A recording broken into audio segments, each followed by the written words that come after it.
ہماری آج کی گفتگو کا موضوع ہے کہ ہم اپنے بچوں کے ساتھ کس طرح ڈیلنگ کریں، کیسا معاملہ اختیار کریں، بچوں کی تربیت کیسے کریں۔ کوئی بھی عورت جب ماں بنتی ہے اور ماں بننا اس کی آرزوؤں کی تکمیل ہوتا ہے، ماں بننے کے بعد وہ اپنا آپ بھول جاتی یا اپنا آپ پیچھے کر دیتی، اور اس کے لیے اب سب سے اہم ترین چیز اس کا بچہ ہوتا ہے، اور وہ کسی بھی قیمت پر اپنے بچے کو کسی تکلیف میں نہیں دیکھنا چاہتی، اسی لیے وہ اسے سردی گرمی ہر طرح کی تکلیف سے بچانا چاہتی، اور اس کے لیے وہ خود تکلیف اٹھاتی، اپنے آپ کو مشقت میں ڈالتی، خود بھوکا رہ کر اس کو کھلاتی، خود جاگ کر اس کو سلاتی، خود رو کر اس کو ہنساتی۔ یہ ایک ایسی محبت ہے جو اللہ نے اس کے دل میں ڈالی، ایسی ممتا ہے کہ جس سے وہ اپنے آپ کو جدا نہیں کر سکتی۔ وہ کہیں پر بھی ہو اس کا دھیان اپنے بچے میں ہوتا ہے، اور اس کے لیے اس کا بچہ دنیا کی قیمتی ترین متاع ہوتی ہے۔ اسی محبت کی وجہ سے وہ یہ چاہتی ہے کہ اس کا بچہ دنیا کا سب سے بہترین انسان بنے، وہ دنیا میں اس کا نام روشن کرے، وہ خاندان کے لیے باعث عزت ہو، باعث عار نہ ہو۔ لیکن جب کسی ماں کو دین کی سمجھ آتی، جب کسی ماں کے اندر آخرت کی فکر جنم لیتی، جس ماں کے سینے میں اللہ کی محبت ہوتی، اس کی فکر پھر اپنے بچے کے لیے صرف اس کی دنیا تک نہیں رہتی کہ وہ دنیا میں ایک کامیاب ترین انسان بنے، بلکہ اس کی فکر اس سے آگے تک جاتی ہے۔ وہ بچے کے لیے دنیا کی تکلیف نہیں دیکھ سکتی، لیکن وہ صرف دنیا نہیں، اب وہ آخرت کی تکلیف بھی نہیں دیکھ سکتی۔ وہ صرف اپنے لیے دعا نہیں کرتی، وہ اس کے لیے بھی دعا کرتی کہ اللہ اس کو بھی آگ سے بچائے۔ ایک موقع پر نبی صلی اللہ علیہ وسلم جنگی قیدیوں کے بارے میں کچھ معاملہ کر رہے تھے کہ اتنے میں ایک عورت پکڑی ہوئی آئی، اس کا بچہ کہیں کھو گیا تھا، تو وہ جس بھی بچے کو دیکھتی اسے اٹھا لیتی اور اپنے ساتھ لگا لیتی اور دودھ پلانے لگتی۔ تو آپ نے فرمایا کہ کیا تم یہ سوچ سکتے ہو کہ اگر اس کو اس کا بچہ مل جائے تو اسے وہ آگ میں پھینک دے؟ تو لوگوں نے عرض کیا کہ ہرگز بھی نہیں۔ فرمایا اللہ تعالیٰ اپنے بندے سے اس سے بڑھ کر محبت کرتا ہے، وہ بندوں کو آگ میں نہیں پھینکنا چاہتا، الا یہ کہ بندے خود اپنے ہاتھوں اپنے لیے ہلاکت کمائیں۔ اسی نقصان سے بچانے کے لیے وہ ہر وہ چیز جاننا چاہتی، ہر وہ چیز کرنا چاہتی کہ جس سے اس کا بچہ دنیا اور آخرت دونوں جگہ پر کامیاب ہو سکے۔ دنیا کے ساتھ ساتھ آخرت کی کامیابی کے لیے ہماری بہترین رہنمائی قرآن مجید نے کی ہے۔ پیرنٹنگ پہ بہت کتابیں لکھی گئی، ماہرین نفسیات کی بہت آراء ہیں، لوگوں نے اس میں زندگیاں گزاری، بہترین ریسرچ کی، لیکن سب سے سچی بات اللہ کی بات ہے۔ وَمَنْ أَصْدَقُ مِنَ اللَّهِ حَدِيثًا وَمَنْ أَصْدَقُ مِنَ اللَّهِ قِيلًا۔ اللہ سے بڑھ کر کس کی بات، کس کا کلام، کس کا قول سچا ہو سکتا ہے؟ لہذا ہم سب کے لیے ضروری ہے کہ ہم اپنے بچوں کی تربیت کے لیے قرآن مجید سے رہنمائی حاصل کریں۔ قرآن مجید سے رہنمائی کے لیے یہ بہت ضروری ہے کہ ہمارا اس پر ایمان ہو، اللہ رب العزت کی بات پر اعتماد ہو، پورا یقین ہو کہ جو کچھ اس نے فرمایا ہے اس کے کرنے میں ہی ہمارا فائدہ ہے۔ قرآن مجید کو صرف علم کے لیے نہیں پڑھا جائے، صرف تلاوت ثواب کے لیے نہ ہو، بلکہ تلاوت و قرات عمل کے لیے ہو۔ صرف اس کا پڑھنا نہیں، اس کا سننا بھی، اور اسے رہنمائی لینا اس نیت کے ساتھ ہو کہ ہم اس پر عمل کریں گے انشاءاللہ۔ قرآن مجید میں متعدد مقامات پر ایسی تعلیمات ہمیں ملتی ہیں، لیکن خاص طور پر سورۃ لقمان کی یہ آیات ہم سب کے لیے بہترین رہنمائی ہیں۔ اللہ سبحانہ وتعالیٰ فرماتے ہیں وَلَقَدْ آتَيْنَا لُقْمَانَ الْحِكْمَةَ أَنِ اشْكُرْ لِلَّهِ وَمَنْ يَشْكُرْ فَإِنَّمَا يَشْكُرُ لِنَفْسِهِ۔ ومن كفر فإن الله غني حميد وإذ قال لقمان لابنه وهو يعظه يا بني لا تشرك بالله إن الشرك لظلم عظيم ووصينا الإنسان بوالديه حملته أمه وهنا على وهن وفصاله في عامين أن اشكر لي ولوالديك إلي المصير وَإِن جَاهَدَاكَ عَلَىٰ أَن تُشْرِكَ بِي مَا لَيْسَ لَكَ بِهِ عِلْمٌ فَلَا تُطِعْهُمَا وَصَاحِبْهُمَا فِي الدُّنْيَا مَعْرُوفًا وَاتَّبِعْ سَبِيلَ مَنْ أَنَابَ إِلَيَّ ثُمَّ إِلَيَّ مَرْجِعُكُمْ فَأُنَبِّئُكُمْ بِمَا كُنتُمْ تَعْمَلُونَ يَا بُنَيَّ إِنَّهَا إِن تَكُ مِثْقَالَ حَبَّةٍ مِّنْ خَرْدَلٍ فَتَكُنْ فِي صَخْرَةٍ أَوْ فِي السَّمَاوَاتِ أَوْ فِي الْأَرْضِ يأتي بها الله إن الله لطيف خبير يا بني أقم الصلاة وأمر بالمعروف وانهى عن المنكر واصبر على ما أصابك إن ذلك من عزم الأمور ولا تصعر خدك للناس ولا تمش في الأرض مرحا إن الله لا يحب كل مختال فخور واقصد في مشيك واغضض من صوتك ان انکر الاصوات لصوت الحمیر. ہم نے لقمان کو حکمت عطا کی کہ اللہ کا شکر گزار بنو. جو کوئی شکر کرے اس کا شکر اس کے اپنے ہی لیے مفید ہے، اور جو کفر کرے تو حقیقت میں اللہ بے نیاز ہے اور آپ سے آپ تعریف والا ہے. یاد کرو جب لقمان اپنے بیٹے کو نصیحت کر رہا تھا تو اس نے کہا بیٹا خدا کے ساتھ کسی کو شریک نہ کرنا. حق یہ ہے کہ شرک بہت بڑا ظلم ہے، اور یہ حقیقت ہے کہ ہم نے انسان کو اپنے والدین کا حق پہچاننے کے لیے خود تاکید کی. اس کی ماں نے ذوق پہ ذوق اٹھا کر اسے اپنے پیٹ میں رکھا اور 2 سال اس کا دودھ چھوٹنے میں لگے. اسی لیے ہم نے اس کو نصیحت کی کہ میرا شکر کرو اور اپنے والدین کا شکر ادا کرو، میری ہی طرف تمہیں پلٹنا ہے. لیکن اگر وہ تم پر دباؤ ڈالے کہ میرے ساتھ تو کسی ایسے کو شریک کرے جسے تو نہیں جانتا، تو ان کی بات ہرگز نہ مان. دنیا میں ان کے ساتھ نیک برتاؤ کر، مگر پیروی اس شخص کے راستے کی طرف کرو جس نے میری طرف رجوع کیا، پھر تم سب کو میری طرف پلٹنا ہے. اس وقت میں تمہیں بتا دوں گا کہ تم کیسے عمل کرتے رہے ہو. اور لقمان نے کہا تھا کہ بیٹا کوئی چیز رائی کے دانے برابر بھی ہو اور کسی چٹان میں یا آسمانوں میں یا زمین میں کہیں بھی چھپی ہوئی ہو، اللہ اسے نکال لائے گا. وہ باریک بین اور باخبر ہے. بیٹا نماز قائم کرو، نیکی کا حکم دو، بدی سے منع کرو، اور جو مصیبت بھی پڑے اس پر صبر کرو. یہ وہ باتیں ہیں جن کی بہت تاکید کی گئی ہے. اور لوگوں سے منہ پھیر کر بات نہ کرو، نہ زمین میں اکڑ کر چلو. اللہ کسی خود پسند فخر جتانے والے کو پسند نہیں کرتا. اپنی چال میں اعتدال اختیار کرو اور اپنی آواز کو پست رکھو. سب آوازوں سے زیادہ بری آواز گدھوں کی آواز ہوتی.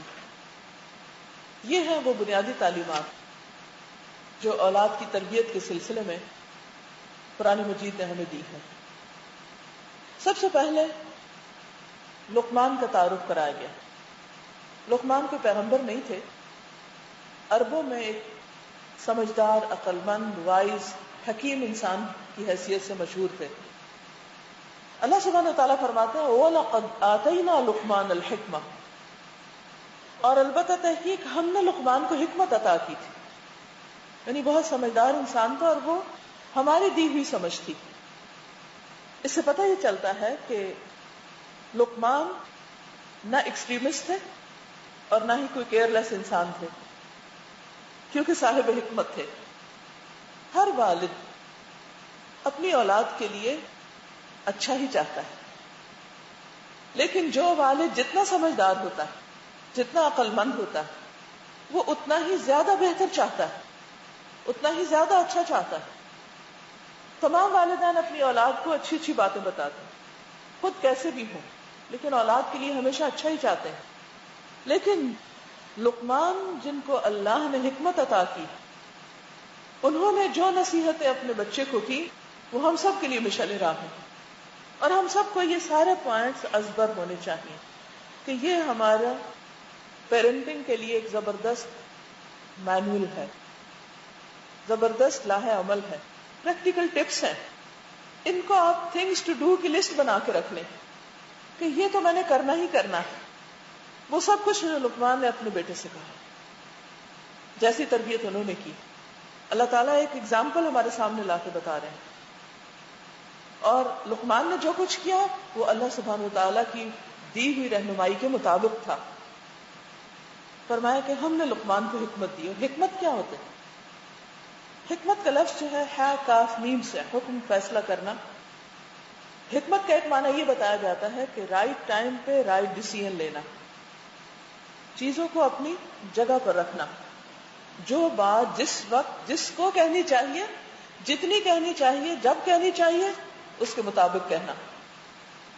تو اس سے پتہ یہ چلتا ہے کہ اولاد کی تربیت میں سب سے پہلا کام صرف نصیحت کرنا نہیں ہے, صرف ان کو لیکچر دینا نہیں ہے, بلکہ یہ جاننا ضروری ہے کہ کون سی بات کب, کتنی, کیوں اور کیسے کہی جائے گی. خیر خواہی کے باوجود, محبت کے باوجود ہم بچوں کو اپنی نادانیوں سے بگاڑ دیتے ہیں, اپنی ناسمجھی کی وجہ سے. کیونکہ ہم اس وقت ان کو وہ نصیحت کرتے ہیں جو ان کو ضرورت نہیں ہوتی, یا پھر اتنی زیادہ کر دیتے ہیں کہ اس کا ریئیکشن ہو جاتا ہے. جیسے دوا ہوتی ہے نا, اگر آپ ضرورت سے زیادہ دے دیں تو کیا ہوتا ہے؟ اگر رائٹ کوانٹٹی میں دیں تو شفا کا ذریعہ بنتی, ضرورت سے زیادہ دے دیں تو ہلاکت کا ذریعہ بنتی. تو اس لیے سب سے پہلی چیز جو ہمیں اولاد کی تربیت کے لیے خود اپنے لیے اللہ سے مانگنی چاہیے وہ کیا ہے کہ یا اللہ تو ہمیں حکمت دے, تو ہمیں سمجھ دے, ہمیں طریقہ بتا دے کہ ہم کیا کریں, کیسے کریں, کب کریں, کیوں کریں. لہذا بات حکمت سے شروع ہوئی. پھر انشکر للہ. صاحب حکمت آدمی آلویز پازیٹو, تھینکفل ہوتا ہے, گریٹفل ہوتا ہے. کوئی بھی اس کے ساتھ احسان کرتا ہے تو وہ اس کا شکر گزار ہوتا ہے. لیکن بندوں کا شکر کافی نہیں. بندوں کے لیے تو ہم کسی نہ کسی انداز میں کچھ نہ کچھ تھینک یو, شکرن, جزاک اللہ وغیرہ وغیرہ بولتے رہتے ہیں. لیکن انسان اس وقت تک شکر گزار نہیں جب تک اللہ کا شکر گزار نہیں. اور اللہ سبحانہ و تعالیٰ کا شکر ادا کرنا ساری نعمتوں پر, لیکن بطور خاص اولاد کی نعمت پر. لہذا اللہ سبحانہ و تعالیٰ ہمیں جو بھی دے, لڑکا دے یا لڑکی دے, خوبصورت ہو یا نہ ہو, فلی فٹ ہو یا بیمار ہو, ہر حال میں ہم اللہ کا شکر ادا کرنے والے ہیں. اولاد انسان کے لیے صدقہ جاریہ ہے, اس کا مستقبل ہے, اس کے مرنے کے بعد اس کے لیے ثواب جاری رکھنے کا ذریعہ ہے. اگر اولاد اچھی ہو, صالح ہو, نیک ہو, فرما بردار ہو, ماں باپ کے مشن کو, ماں باپ کی نصیحتوں کو آگے لے کے چلنے والی, بہت ہی خوش قسمتی کی بات. لیکن بعض اوقات ایسا نہیں بھی ہوتا. ماں باپ انتہائی محنت کرتے ہیں لیکن بچے وہ نہیں کرتے جو ماں باپ چاہتے ہیں. یا پھر یہ بھی ہوتا ہے کہ بچے صحت مند نہیں ہوتے, بیمار بچے پیدا ہوتے ہیں. بعض اوقات ہینڈی کیپڈ ہوتے ہیں, اسپیشل چلڈرن ہوتے ہیں. ایسے میں ماں باپ بہت گھبرا جاتے ہیں, اور اکثر ایسی ماؤں کو دیکھا گیا ہے کہ وہ سوائے رونے دھونے اور پریشان رہنے کے کچھ نہیں کرتی. حالانکہ جو ہونا تو ہو گیا, ہم اللہ کے فیصلے کو پلٹا نہیں سکتے. اب کیا کیا جائے؟ اب اللہ کے اس فیصلے کو قبول کرنے میں, اللہ کی رضا پر راضی ہونے میں ہی ہماری بھلائی ہے. کیونکہ ایک صحت مند بچے کو, فرما بردار بچے کو پال کر, اس کو نیک نصیحت کر کے اگر والدین ان کو اپنے لیے صدقہ جاریہ بناتے ہیں, تو ایک اسپیشل چائلڈ کو پال کر, تکلیف اٹھا کر, صبر کر کر, ہو سکتا ہے یہ والدین اللہ کی رضا پہ راضی رہ کر پہلے والدین سے زیادہ بڑا اجر کما لیں. کیونکہ انسان کے لیے اصل چیز کیا ہے؟ اللہ کی رضا پہ راضی رہنا, تقدیر پہ راضی رہنا. انسان اپنے لیے بھلائی مانگے, لیکن اگر اس کو وہ نہ ملے جو وہ چاہتا ہے, مثلاً آپ بیٹا چاہتے تھے, اللہ نے بیٹی دے دی, یا آپ بیٹی کے انتظار میں تھے, اللہ نے پھر بیٹا دے دیا, تو بھی انسان ناشکری نہ کرے. انشکر للہ, سب سے پہلی چیز جو بھی ملا ہے اس پر شکر ادا کریں، اس پر زبان سے بھی راضی ہوں، اس پر دل سے بھی راضی ہوں، اور اس کو ایک امانت سمجھ کر اللہ کے حکم اور اللہ کی مرضی کے مطابق ان کی تربیت کریں. کیونکہ شکر زبان سے بھی ہوتا ہے، شکر دل سے بھی ہوتا ہے، اور شکر عمل سے بھی ہوتا ہے. دل کا شکر کیا ہے کہ جو ملا اس پر ہم رضیت باللہ ربا، اللہ کے رب ہونے پہ راضی ہیں جو بھی وہ دے. زبان سے کوئی ایسی بات نہ نکالے کہ جو اللہ کو ناراض کرے، اور عمل سے اولاد کی تربیت اللہ کے حکم اور اللہ کی مرضی کے مطابق کرے. اللہ تعالی ہم سے جو چاہتے ہیں کہ ہم اپنے بچوں کو سکھائیں یا جیسا انسان ان کو بنائیں اس کے لیے محنت کریں. اور اس شکر کی ادائیگی کے لیے کیا کرنا ہوگا؟ خود طریقہ سیکھنا ہوگا، خود دین کے ساتھ جڑنا ہوگا. اگر ہم چاہتے ہیں کہ بچوں کے دل میں اللہ کی محبت پختہ ہو، یہ ہو نہیں سکتا جب تک ہمارے دل میں اللہ کی محبت ہر چیز سے بڑھ کر نہ ہو. اگر ہم چاہتے ہیں کہ بچوں کے دل میں اللہ کا خوف اور تقوی ہو تو اسے پہلے اپنے اندر لانا ہوگا. اگر ہم چاہتے ہیں کہ بچے سچ بولیں تو خود بول کر دکھانا ہوگا. اگر ہم چاہتے ہیں کہ بچے اسمائل کرنا سیکھیں تو خود کر کے دکھانا ہوگا. اگر ہم چاہتے ہیں کہ بچے محنت کے عادی ہو تو خود کرنا ہوگی.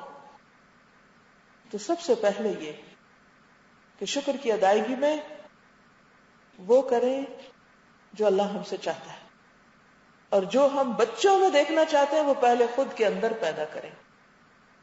جب تک ہم خود اچھے رول ماڈل نہیں، ہم بچوں سے کیا ایکسپیکٹ کر سکتے ہیں؟ ہماری بات میں کیا اثر ہو سکتا ہے؟ ہم اگر یہ چاہیں بھی کہ بچے نماز پڑھیں اور ہم خود نماز کے پابند نہیں، ہم چاہیں کہ بچے اول وقت میں نماز پڑھیں یا مسجد جائیں اور خود باپ مسجد نہیں جاتا، یا ماں اس بات کے لیے بچے کو شوق نہیں دلاتی، تو بچہ کیسے کرے گا؟ ہر شخص کو سپورٹ چاہیے ہوتی ہے، ماحول چاہیے ہوتا ہے. تو بچوں کی تربیت کے لیے گھر میں ماحول پیدا کریں، اور وہ ماحول ہمارے اپنے عمل اور عملی رویے کے ساتھ پیدا ہوگا. وَمَن يَشْكُرْ فَإِنَّمَا يَشْكُرُ لِنَفْسِهِ، یہ شکر کی ادائیگی خود انسان کے اپنے لیے فائدہ مند ہے. اگر ہم اللہ کے اطاعت گزار اور فرما بردار ہیں تو اس کا فائدہ خود ہم ہی کو پہنچے گا. وَمَن كَفَرَ، اور جو ناشکری کرے، جو ایسا نہ کرے جو اللہ ہم سے چاہتا ہے، فَإِنَّ اللَّهَ غَنِيٌّ حَمِيدٌ، تو اللہ بے نیاز ہے، تعریف والا ہے، اس کو ہمارے شکریہ کی ضرورت نہیں ہے. اب اللہ سبحانہ وتعالی لقمان کے طریقہ تربیت کو یہاں بتاتے ہیں. وَإِذْ قَالَ لُقْمَانُ لِابْنِهِ، اور وہ وقت یاد کرو جب لقمان اپنے بیٹے سے کہہ رہا تھا، کیا؟ وَهُوَ يَعِظُهُ، وہ اس کو واعظ کر رہا تھا، وہ اس کو نصیحت کر رہا تھا. واعظ کہتے ہیں اس طرح بات کرنا جو دل پر اثر کرے، جو دلوں کو نرم کر دے. یعنی واعظ خالی خلی نصیحت نہیں، آرڈر دینا نہیں، حکم چلانا نہیں، صرف انسٹرکشنز دینا نہیں، صرف وقت بے وقت بولتے چلے جانا نہیں، ہر وقت نصیحتوں کی بھرمار نہیں. واعظ اس نصیحت کو کہتے ہیں کہ جو دلوں کو نرم کر دے، جو انسان کے ضمیر کو جگا دے، جو انسان کے احساسات کو جگا دے، جو انسان کے اندر عمل کا جذبہ ابھار دے، جو اس کے اندر ایک موٹیویشن پیدا کرے. ہم سب ماں کو سوچنا چاہیے، پیرنٹس کو سوچنا چاہیے، کیا ہم اپنے بچوں کی تربیت اسی طرح کرتے ہیں کہ جب ان کو نصیحت کریں تو ایسے انداز میں کریں کہ وہ دل میں اتر جائے؟ اس کے لیے ہمیں صبر کی ضرورت ہوتی. عام طور پر ہماری نصیحتیں فرسٹریشن بیسڈ ہوتی ہیں. جب ہمیں بچے کی کسی بات پہ غصہ آتا ہے، جب وہ ہماری مرضی کے خلاف کوئی کام کرتا ہے، یا وہ ہماری بہت ہائیسٹ ایکسپیکٹیشنز پہ پورا نہیں بیچارہ اترتا، کہ وہ معصوم بچہ ہے اور ہم چاہتے ہیں کہ وہ علامہ بن جائے ابھی سے ہی، تو پھر ہم مایوس ہونے لگتے ہیں، ہم فرسٹریشن کا شکار ہوتے ہیں. لہذا ہم ان کو نصیحتوں سے لوڈ کر دیتے ہیں، چاہے وہ اس کے کان سنے یا نہ سنے، اس کے دل تک جائے یا نہ جائے، وہ اس کا اثر قبول کرے یا نہ کرے، وہ اس پر سوچنا شروع کرے یا نہ کرے. بس ہم سمجھتے ہیں کہ ہمیں اپنا فرض ادا کرنا ہے اور سچ بولنا ہے، لہذا جو ہمارا دل چاہے ہم کہہ دیں، بس کہہ دیں.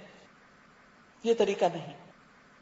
تو یہاں کیا پتہ چلتا ہے؟ وَهُوَ يَعِظُهُ، صرف نصیحت نہیں، رقت بھرے انداز میں نصیحت، دلوں کو جگانے والی نصیحت، دلوں کو چھو جانے والی، گرما جانے والی، دلوں کے اندر اتار دینے والی نصیحت. یا بنیا، اور اے میرے پیارے بچے. بنیا جو ہے یہ تصغیر کا صیغہ ہے، جسے ہم کہتے ہیں نا چھوٹو. یعنی پیار سے جو بھی ہم بچے کے نام کو تصغیر میں لے آتے ہیں نا، یعنی کہ بہت اسٹریٹ فارورڈ یا کوئی بہت فارمل لیکچر کے انداز میں نہیں، بہت پیار بھرے انداز میں، اور اس انداز کو، اس محبت کو بچہ محسوس کرے. بعض اوقات ہم یہ سوچتے ہیں کہ ہمارے دل میں محبت ہے، ہم زبان سے اظہار نہیں کرتے، ہم لفظوں سے ظاہر نہیں کرتے. کیوں؟ ہمیں ڈر ہوتا ہے روب اتر جائے گا، پھر ہمارا روب نہیں رہے گا دل میں.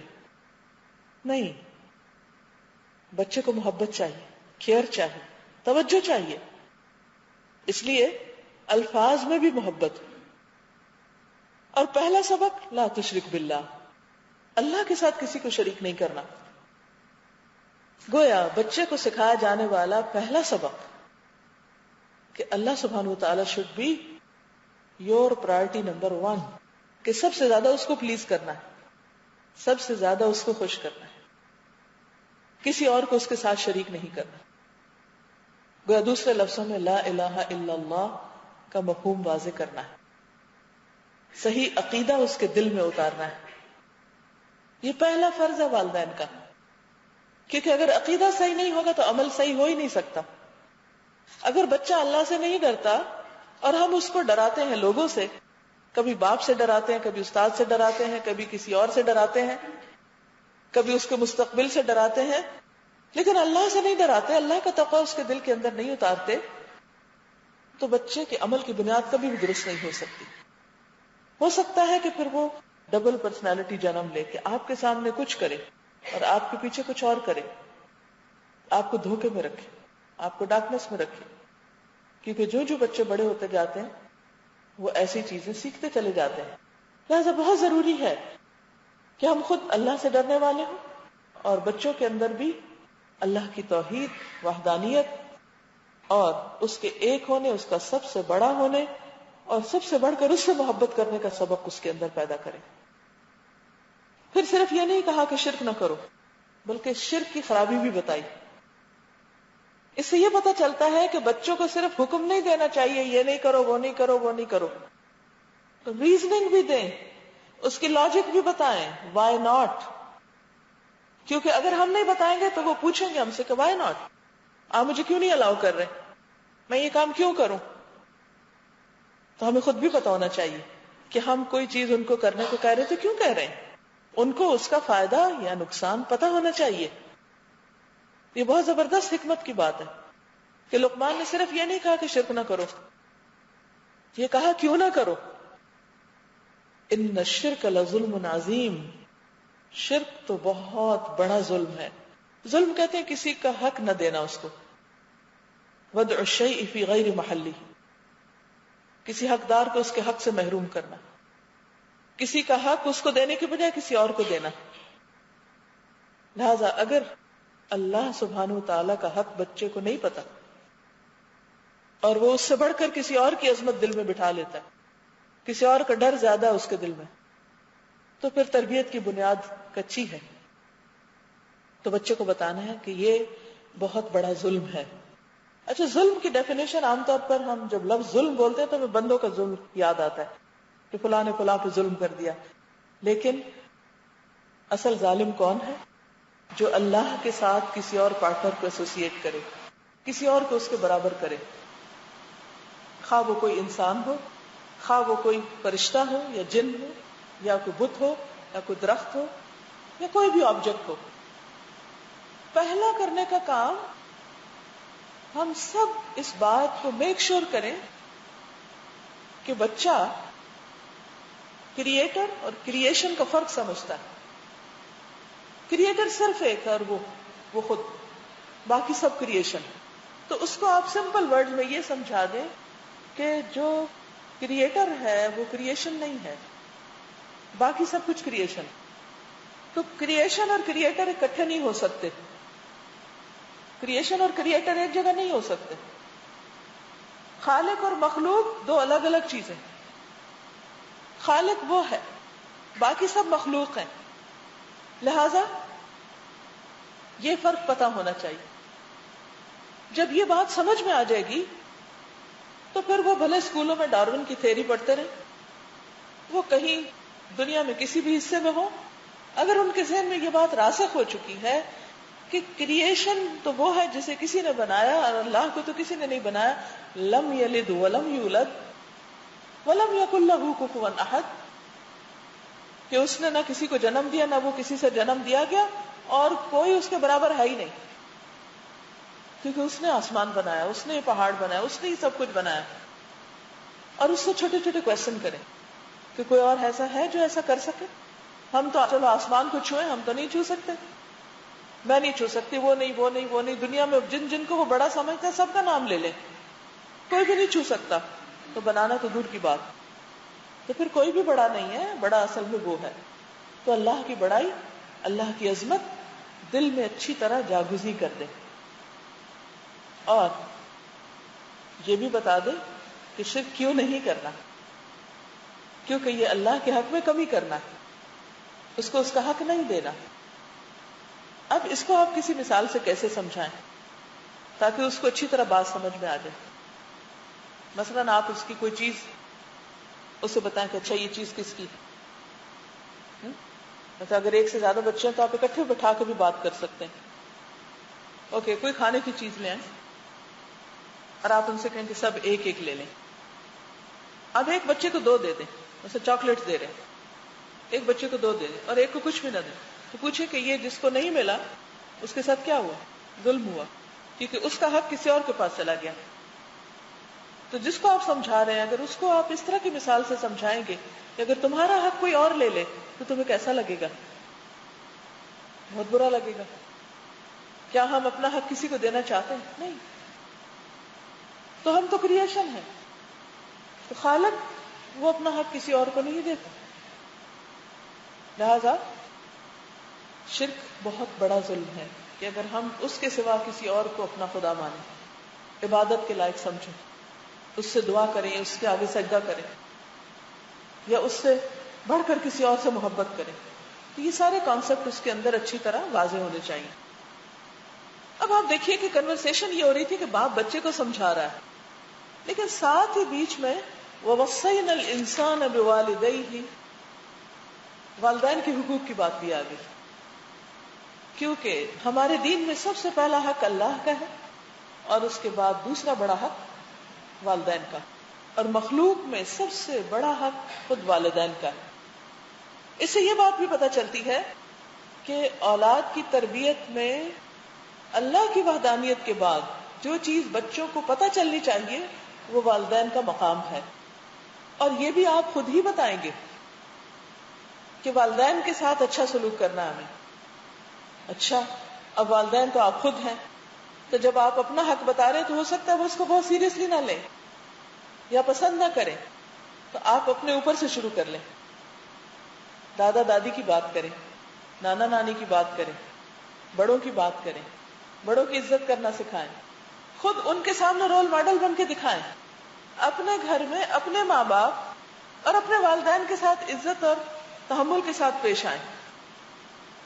اسی لیے آپ نے دیکھا ہوگا جن گھروں میں بزرگوں کی عزت ہوتی ان بچوں کے اندر ادب اور تمیز زیادہ ہوتا ہے بڑوں کے ساتھ، بنسبت ان کے کہ جن گھروں میں بزرگوں کے ساتھ ناروا سلوک کیا جاتا ہے. اگر ہم یہ چاہتے ہیں کہ ہمارے بچے ہمارے فرما بردار ہوں، ہمارے بچے ہمارے شکر گزار ہوں، ہمارے بچے ہمارے لیے صدقہ جاریہ ہوں، تو پھر وہی بات کہ وہ چیز اپنے اندر لانی ہے اور ہمیں دیکھنا ہے کہ ہم اپنے والدین کے ساتھ کیسا سلوک کر رہے ہیں، ہم ان کے حقوق کا کتنا خیال رکھتے ہیں، ہم ان کے ساتھ کیسے بات کرتے ہیں. اور یاد رکھیے کہ اللہ تعالیٰ نے صرف نسب کا رشتہ نہیں بنایا، اس کے ساتھ ساتھ شہر کا رشتہ بھی بنایا، سسرالی رشتہ بھی بنایا. بعض اوقات ہم خواتین کی عادت یہ ہوتی ہے کہ اپنے پیرنٹس کو تو بہت عزت دیتی لیکن ساس سسر کی کوئی عزت نہیں. یہ بات درست نہیں. اللہ نے نسب کے ساتھ ایک ہی جگہ شہر کی بات کی ہے، اپنے والدین کے ساتھ ہی سسرال کی بات ہے. اپنے ماں باپ ہوں یا شوہر کے ماں باپ ہوں، دونوں عزت کے لائق ہیں. اسی طرح شوہر کے لیے اپنے والدین ہوں یا بیوی کے والدین ہوں، دونوں ہی عزت کے لائق ہیں. لہذا بچوں کو عمل کر کے بتائیں. کس چیز پر؟ کہ والدین کے ساتھ اچھا سلوک کرنا ہے، خصوصاً ماں کے ساتھ. حملتہ امہ وہنا علی وہن. اب آپ مزید دیکھیے کہ اللہ تعالیٰ یہ بھی بتا رہے ہیں کہ کیوں ماں کے ساتھ زیادہ اچھا سلوک. Reason again there is a reason. تو جب بچے کی تربیت کریں کوئی چیز اس کو بتائیں، ساتھ وجہ بتائیں کہ کیوں کرنا ہے. صرف یہ نہیں بتانا کہ کیا کیا کرنا ہے، یہ بتائیں کہ کیوں کرنا ہے. اللہ تعالیٰ خود بتا رہے ہیں کیونکہ ماں نے اس کو بہت تکلیفوں سے پیٹ میں اٹھایا اور جنم دیا. اس کو آپ کس طرح بتا سکتے ہیں کہ مثلاً کوئی وزنی چیز آپ بچے کو دیں اور کہیں کہ ذرا اچھا تم یہ اٹھا کے 10 چکر لگاؤ. کہے گا میں تھک گیا ہوں. کہ تمہاری اماں نے اسی طرح تمہیں اپنے پیٹ میں اٹھایا تھا اور وہ تھک جاتی تھی پھر بھی پیار سے تمہیں اٹھایا. تو پریکٹیکل ایگزامپلس کے ساتھ، عملی مثالوں کے ساتھ آپ ان کو تھوڑا تجربہ کروا کے چیزوں کو سمجھائیں. پھر وَفِصَالُهُ فِي عَامَيْنِ، 2 سال دودھ پلایا. دودھ پلانے میں جو مشقت ہوتی ہے کہ ماں خود بھوکی ہے، پیاسی ہے، کمزور ہے، انیمک ہو رہی ہے، اس کی ہڈیاں گھل رہی ہیں، اور کس طرح وہ اپنے بچے کو فیڈ کر رہی ہے اور کتنی محبت کے ساتھ فیڈ کر رہی ہے. انشکر لی وَلِوَالِدَيْکَ، میرے شکر گزار بنو اور اپنے والدین کے شکر گزار بنو. یاد رکھیے جو بچہ اللہ سبحانہ و تعالیٰ کا شکر ادا کرنا سیکھ لیتا ہے اور ماں باپ کا شکر ادا کرنا سیکھ لیتا ہے، ان کا شکر گزار ہو جاتا ہے، سمجھ لیجئے کہ وہ سب کا شکر گزار ہو جائے گا. پھر اس کے اندر ایک پازیٹیو ایٹیٹیوڈ ڈیولپ ہو جائے گا. وہ زندگی کو مثبت طریقے سے دیکھے گا، اس کی نیگیٹیوٹی ختم ہو جائے گی، اس کو شکر ادا کرنا آئے گا، نعمتوں کی قدر آئے گی، والدین کی قدر آئے گی. لہذا انشکر لی ولوالدیک، اور وجہ الی المصیر، میرے پاس واپس آنا ہے. یعنی صرف اتنا کافی نہیں کہ انہیں کہیں کہ اچھا بچے تم اپنے رب کا شکر ادا کرو، ابا کا شکر ادا کرو، اور ابا کا فرض ہے بتائیں اما کا شکر ادا کرو. یعنی پیرنٹس ایک دوسرے کو ہیلپ کر سکتے ہیں اس معاملے میں کہ ایک دوسرے کے رائٹس بتائیں. لیکن ہم کیا کرتے ہیں الٹا، ماں بچے کو باپ کے خلاف اور باپ بچے کو ماں کے خلاف سکھا رہا ہوتا ہے. عموماً چھوٹی چھوٹی باتوں میں جب ہسبینڈ وائف کے درمیان انبن ہوتی ہے تو وہ آپس کی اس کھینچا تانی کو بچوں تک منتقل کر دیتے ہیں. اور اس میں افسوس کے ساتھ یہ کہنا پڑتا ہے کہ باپ کے مقابلے میں بھی مائیں بعض اوقات یہ زیادہ بڑا رول پلے کرتی ہیں. آپ کے اپنے شوہر کے ساتھ کسی بھی قسم کے اختلافات ہو سکتے ہیں، کوئی بھی ناراضگی ہو سکتی، کوئی بھی شکوے ہو سکتے ہیں، کسی بھی قسم کا غصہ ہو سکتا ہے. اس غصے کو بچوں تک منتقل نہیں کریں، اس میں آپ کا فائدہ ہے. اگر آپ اس کو باپ کے خلاف کرتے ہیں، وہ صرف باپ کے خلاف نہیں ہوگا، وہ ایک دن آپ کے بھی خلاف ہو جائے گا، وہ ایک دن ہر انسان کے خلاف ہو جائے گا، کیونکہ وہ دوسروں کے بارے میں منفی ذہنیت پال رہا ہے. اللہ نے جس کا ادب اور جس کا شکر ادا کرنے کا حکم دیا، وہ اس کے خلاف اپنا ذہن بنا رہا ہے، ماں بنا رہی ہے یا باپ بنا رہا ہے. یہ چیز بچے کے اندر زہر بھر دیتی. بچے کو خود سوچنے سمجھنے کے قابل بنائیے کہ وہ بڑے ہو کر خود دیکھ سکے کہ کون اچھا اور کون برا ہے. اور ویسے بھی دنیا میں تو کسی کا فیصلہ ہونے سے رہا کہ کون واقعی اچھا اور کون برا ہے. جب آپس میں ایک دوسرے سے لوگوں کو شکایت ہوتی ہے تو ہر ایک دوسرے کو ہی بلیم کرتا ہے، اپنی غلطی کم ہی نظر آتی. لہذا ہم صحیح ہیں یا غلط ہیں، ہمارا قصور ہے یا نہیں ہے، بچے کو آپ ایک پازیٹیو انسان بننے میں مدد دیجیے. اس کے سامنے باپ کی برائی نہیں، زبان بند، چاہے آپ کے دل میں شوہر کے بارے میں کتنا بھی غصہ. اور عموماً کیا ہوتا ہے چھوٹی سی کوئی بات، کیونکہ شیطان کا کام ہی یہی ہے کہ ہسبینڈ وائف کے بیچ میں کٹ پٹ کروائے. وہ تو سارا وقت اسی مشن پہ لگا ہوا ہے یہ تو ہوتا رہے گا، اس سے آپ چھوٹ نہیں سکتے. لہذا کوشش کریں کہ جب بھی آپ کے دل میں وہ اکساہٹ ڈالے، وہ اما ینزغنک من الشیطان نزغ فاستعذ باللہ، اس کو کنٹرول کریں. باپ کے خلاف نہیں کریں، سسرال کے خلاف نہیں کریں. کچھ عرصے میں بچہ خود ہی سمجھ جائے گا کہ کون کس میں زیادتی کرتا ہے، کون اچھا اور کون اچھا نہیں ہے، کیونکہ اس کا اپنا بھی ایک مائنڈ ہوتا ہے. تو شکر گزاری کی وجہ کیا بتائیں؟ الیہ المصیر، اللہ کے پاس واپس جانا ہے، ہم نے اللہ کو جواب دینا ہے. یہ بات اس لیے ضروری ہوتی ہے کہ ہم کسی کے بھی تھینک فل نہیں ہو سکتے جب تک ہم اللہ کی خاطر نہ ہوں. عورت اپنے شوہر کے لیے شکر گزار صرف اس وقت ہو سکتی ہے جب وہ اللہ کی خاطر شکر گزاری کرے، یعنی اس کو اس کا حق دے کہ مجھ پہ اللہ نے فرض عائد کیا ہے کہ میں اس کا حق اس کو دوں. اسلام یہ نہیں کہتا کہ کسی کا حق اس وقت دو جب وہ تمہیں تمہارا حق دے رہا ہو، یہ کنڈیشن نہیں لگائی گئی. ہر ایک کے اوپر ایک رسپانسبلٹی رکھی گئی، ایک فرض عائد کیا گیا کہ وہ اپنا اپنا فرض پورا کرے، ڈیوٹی پوری کرے، دوسرے کے ساتھ اچھا کرے. دوسرا کرتا یا نہیں کرتا اس کو سمجھانے کے الگ مواقع، لیکن اپنے عمل کو، اپنے رویے کو کسی کے رویے کے تابع نہ کرے کہ کوئی اچھا ہوگا تو ہم بھی اچھے، اور اگر کوئی اچھا نہیں ہوگا تو ہم اس سے برے. یہ اسلام نہیں سکھاتا. ٹھیک ہے آپ برابر کا بدلہ لے سکتے ہیں، لیکن اسلام کیا چاہتا ہے کہ معاف کر دو اور درگزر کرو.